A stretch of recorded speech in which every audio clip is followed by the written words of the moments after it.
everyone and welcome back to my channel today. My name is Christian and welcome to my second last video of the year, and it is finally time to count down the best records of 2016, and this is going to be my top 20. I'm going to do it in two parts because otherwise it'll be an extremely long video that you guys will not want to sit through, and I'd rather space them a week apart. So I'm going to do 10 now, the 20 to 11, and then next week I will do 10 down to number 1. And all of these albums have been absolutely terrific. For me, it's been the best year for rock music in a decade maybe. And so you know, I did just say rock music. This list is purely rock and metal releases of 2016. I'm not massively into a lot of pop or any other genres of that kind of style, so I'm not going to pretend that I like some records that I don't. So let's get into it, I guess. I'm not going to go in depth into all of the records because I've reviewed all of these records and all of their reviews will be down in the section below. So let's get into it.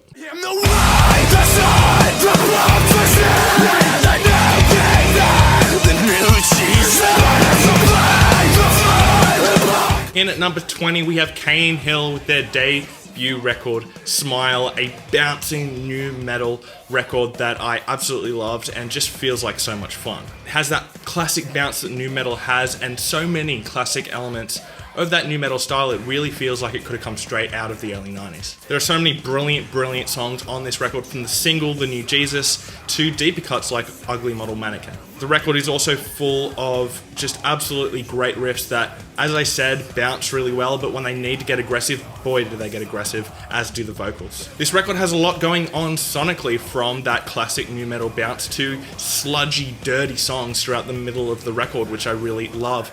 This record absolutely shocked the hell out of me. I had no expectations for this record, and I can see this band doing big things. Not only that, the songs sounded absolutely massive live when I saw them last month, and so I can only see big things for this band. Time to open your eyes to the genocide.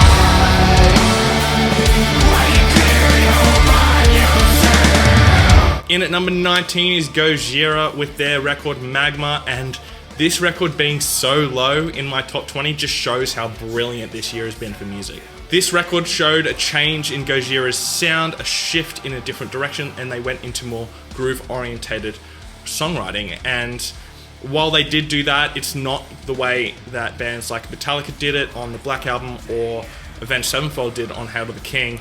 The band really do keep their technicality in place. When you have songs like Silvera, Stranded, and The Cell all on one record, you just have to think, my god, this band are fucking brilliant. This record has a really great feel to it, and I'm going to keep saying tone throughout this entire video because all of these records have such great tones, but this just sounds dirty and fucked up and brutal. And the vocal performance is the real highlight. It is so melodic while still being so brutal and so heavy. This is a record that has grown on me throughout the entire year, and it continues to grow on me with every single listen.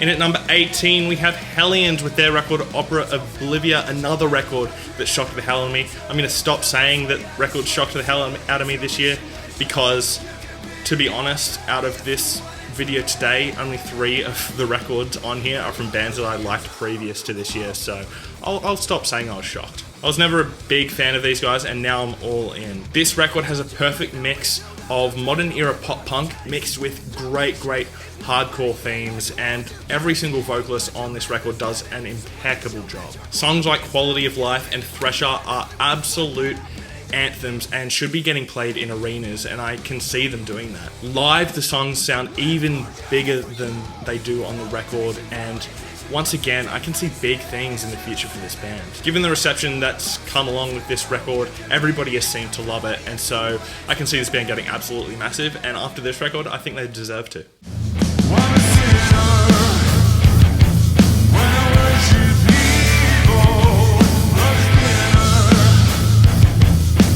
In at number 17, we have Opeth with their record Sorceress, a record that I absolutely loved and is probably the biggest record of this year that was just an hour-long journey. This record hooks you in from the very first note, and once again, the tone of this record is great. Sonically, it sounds incredible, and there is a lot of variety throughout the hour-long record while still keeping on a constant theme. You can't even talk about a standout track purely because it is a record that every time you want to listen to something from it or a certain song, it just makes it so much better if you listen to the record from start to finish. If you haven't checked this record out, definitely go and do that. Sit down, turn the lights off, put your headphones on, and really give this record the attention it deserves.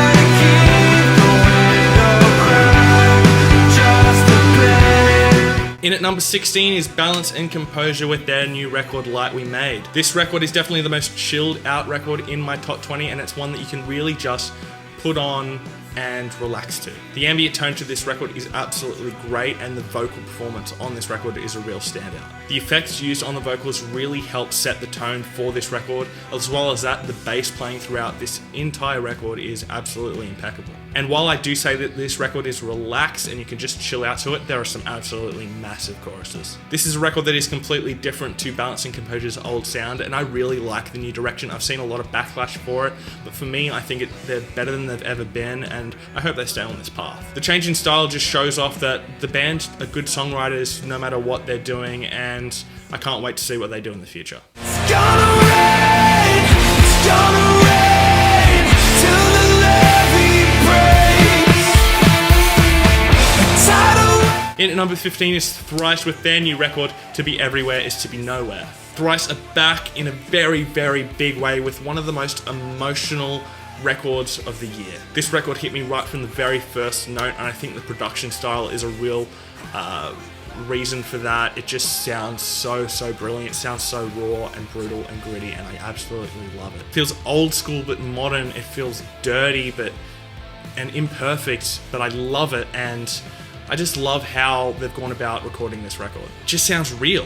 Their vocalist Dustin puts in the vocal performance of his career, and his voice is only getting better with age. There's such great lead guitar playing all the way throughout this record, and if you want a reference to that, go and listen to The Long Defeat from this record. It is absolutely phenomenal. This is a record that I feel could connect with anybody on the planet if they gave it the chance.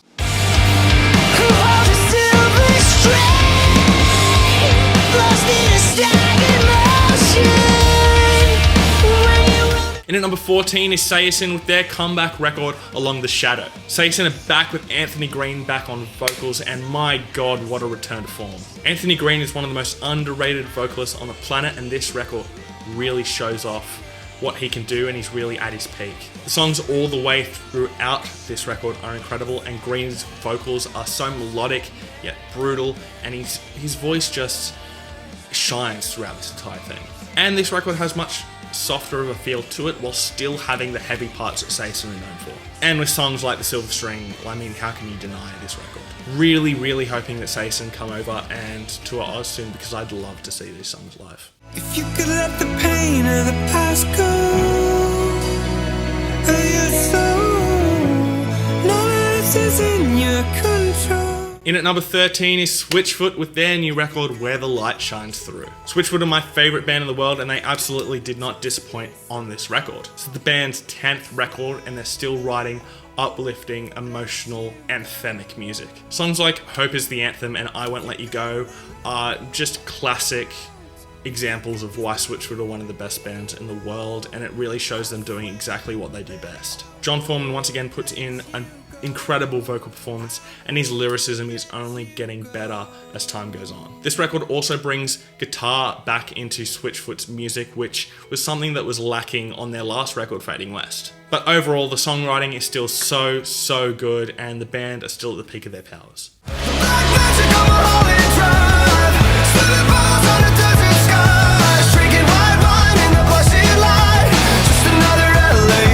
In at number 12 is Panic at the Disco with their new record, Death of a Bachelor. Now, it's taken me a little while to get into Panic's new sound, and I think that about halfway through this year is when it really clicked for me. This record is the record that grew on me the most this year, and I'm so glad I gave it the time it deserved. This record contains one of the best tracks Panic have ever recorded in LADVT. And this may be Brendan's best vocal performance of his career as well, which you can hear in songs like Death of Bachelor and Hallelujah. Of course, this band is now the Brendan show. It's not really what Panic originally was, but the songwriting is still absolutely brilliant, and I still feel like it has the feel of Panic at the Disco in it while sounding different. Sure, the band may have changed sonically, but the songwriting is still there and the songs sound fantastic. Every day brings you closer to the grave.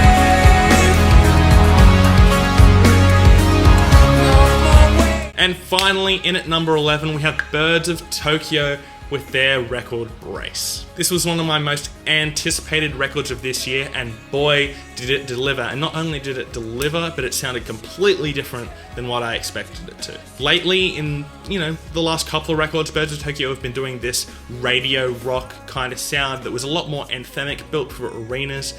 And on this record, they go more into a synth-based rock sound that is really a lot grittier, a lot more progressive, and while still being arena ready, sounds a bit more stripped down. Vocalist Eni Kenny puts in another absolutely mind-blowing performance. He's one of the best vocalists on the planet, and I really like the shift in tone the Birds have taken. There are so many brilliant songs that have an anthemic feel while still sounding grounded and real. There's something for everyone on this record, and I think Mercy Arms for me is the real highlight. This is a record that you should absolutely give a shot. I implore you to do so. It may be at number 11 in my top 20, but seriously, from number 1 to number 20, it only goes between 4s and 5s out of 5. So definitely go and check out this record. It's got some of the best songs of the year. And that's it for this video today. I just counted down my 20 to my number 11.